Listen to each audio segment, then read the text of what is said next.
और मैं गोपाल किरण समाज सेवी संस्था का आभार करती हूँ। पुष्पा जी से मिलने का बहुत मन था, आज वो भी इसी कारण दर्शन हो गए। और आपको सुना निशा जी, संदीप जी से मुलाकात हुई और सबके बहुत ही अच्छे जो थे व्याख्यान थे, जिनसे बहुत कुछ सीखने को मिला। और ये पंजाबी जो डिपार्टमेंट से आई कुलदीप जी, उन्होंने इतना अच्छा बचपन की कहानियां याद दिलाई। मैं बताती हूँ, मैं जापान में हिंदी की गूंज नाम से एक पत्रिका निकालती हूँ, जो जापान की हिंदी की पहली पत्रिका है, साहित्यिक भी है, हिंदी की पहली। तो आपने पूछा था कि आप क्या इन्वेस्ट करते हैं, तो मैंने कहा था पत्रिका। मैं मतलब अपनी संस्कृति, अपने संस्कार को ही इन्वेस्ट कर रही हूँ ताकि बच्चों तक जाए। बट ये मुद्दा बहुत ही अच्छा और अलग है, तो मैं उसी पे आपको जापान का बताती हूँ, क्योंकि जापान सबसे समृद्ध देश माना जाता है। वहाँ आपने पूछा बच्चों को पॉकेट मनी मिलती है, तो सब लेता है, नहीं मिलती सबको है, हम भी लेते थे, जो सच्चाई है, बट वहाँ नहीं मिलती। और मैम मैंने ना पूरी स्टडी की हुई है जापान पे, और वहाँ इन्फ्लेशन भी नहीं है। सही बात है। और वहाँ पे क्या है, मैंने अपने बेटे का 8 साल की उम्र से अकाउंट खुलवा दिया था। खाली मेरा ही नहीं, सब बच्चों का हो जाता है। और एक चीज, सॉरी इंटरप्ट करूंगी, वहाँ इंटरेस्ट भी नहीं मिलता।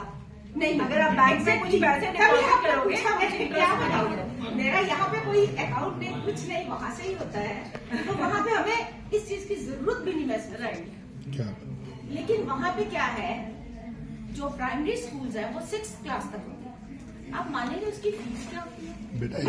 मेरे दो बेटे हैं, दोनों सरकारी स्कूल में पढ़े हैं।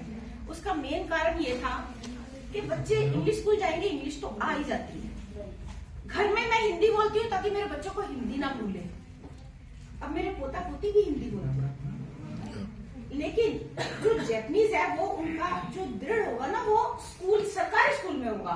आप सरकारी स्कूल में जाए, बच्चों को हिंदी आती है, कॉन्वेंट स्कूल में नहीं आती। लेकिन आजकल यहाँ पे जो एजुकेशन का सिस्टम चल रहा है, उस हिसाब से उनको इंग्लिश भी बहुत जरूरी है भारत में। बट सबसे जो जरूरी बात मैं बताना चाहती हूँ, बच्चे बहुत थके हुए हैं, मैं जानती हूँ, और मैं कुरुक्षेत्र यूनिवर्सिटी का लालच नहीं छोड़ पाई। 2019 में आई थी, आ जाएगी।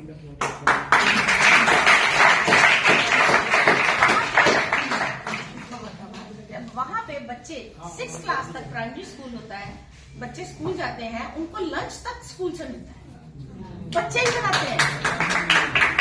वहाँ जो टीचर होंगे कुकिंग के, उनके सुपरविजन में 5th और 6th क्लास के बच्चे बनाएंगे। टॉयलेट वगैरह सब साफ बच्चे करेंगे। आप लोगों ने डोरेमोन देखा है? हाँ, वो रियलिटी है वहाँ पर। तो स्कूल जो साफ करते हैं वो वहाँ पर स्टूडेंट्स और टीचर्स ही करते हैं, वहाँ कोई प्यून नहीं है। टीचर भी नहीं करते, बच्चे करते हैं। मेरे बच्चे तो बिना मंथ टीचर्स की भी ड्यूटी होती है, वो सुपरविजन वाली। हाँ, लेकिन वहाँ पता है ये सिखाया जाता है बचपन से, झूठ नहीं बोलना। तो बच्चों को ड्यूटी दी है, उन्होंने करनी है, झूठ उनको आता ही नहीं है। और सबसे बड़ी बात जो ये है कि शिक्षा से होगी आर्थिक समृद्धि, और उसी से गरीबी का उन्मूलन होगा। शिक्षा कहाँ से आएगी? यहाँ पे स्कूल में बड़ा कुछ देना शुरू कर दिया है, बट फिर भी माँ बाप स्कूल नहीं भेजते।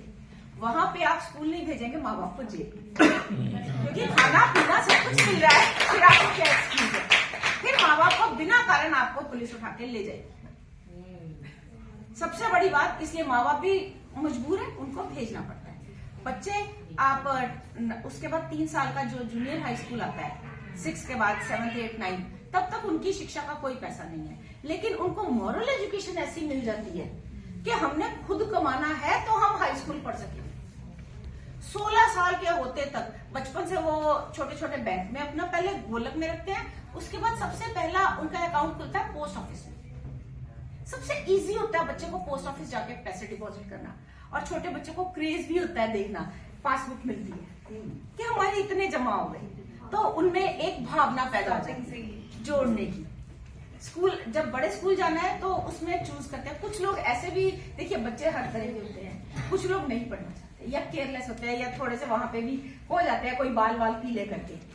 तो उनका क्या रिजल्ट होता है, वो हाई स्कूल तो कर लेते हैं, बट फिर यही कई सफेदियां वगैरह करने में या रोड पे लग जाते हैं। लेकिन जिनको अपने फ्यूचर का ख्याल होता है, वो 16 पेरेंट्स नहीं करते, बच्चे 16 साल की उम्र में वहां पे बाहर काम करना शुरू कर देते हैं स्कूल के बाद। उसको ओवरटाइम नहीं बोलते, उसको एल्बाइट बोलते हैं। एल्बाइट करना शुरू करते हैं, वो खुद कमाते हैं, खुद जोड़ते हैं। जैसे निशा जी ने इतनी सारी बातें कही, उसमें उनको इंटरेस्ट होता है हमारी कैसे भी हमने कॉलेज की एंट्रेंस देनी है, कैसे हमने फीस देनी है। और सोचो जो 16 साल में पढ़ाई का सिलसिला शुरू होता है वो 30 साल तक होते होते तो लगातार चलता है, क्योंकि 30 साल के होते उनका अकाउंट इतना हो जाता है, वो एजुकेशन भी ले लेते हैं, अपनी मस्ती भी कर लेते हैं, सेट भी हो जाते हैं, फिर शादी करते हैं। तो वहां गरीबी है नहीं। मैंने कभी किसी को आज तक भीख मांगते नहीं देखा। तो देखिए लाइफ भी आ गई है, भगवान भी यही कह रहे हैं बच्चों अपना जोड़ो, माँ बाप पे भी बोझ नहीं डालो, उन्होंने बहुत मेहनत से तुम्हें यहाँ तक पहुंचा दिया है, अब तुम्हारा टाइम है, उनका ख्याल रखो और अपना भविष्य सुधारो। मैं अपनी 2 लाइनें कविता की कह के अपनी बात खत्म करूंगी। ये मैंने 8वीं में लिखी थी कविता। जिसने जाना मूल्य समय का आगे वो बढ़ पाया है, अलसा कर जो बैठ गया वो जीवन भर पछताया है।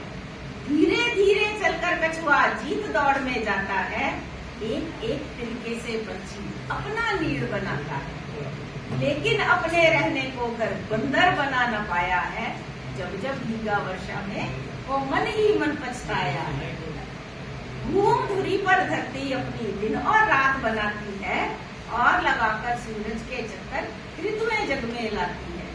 धरती ने अपना अब तक एक पल भी नहीं गंवाया है, जिसने जाना मूल्य समय का आगे वो बढ़ पाया है।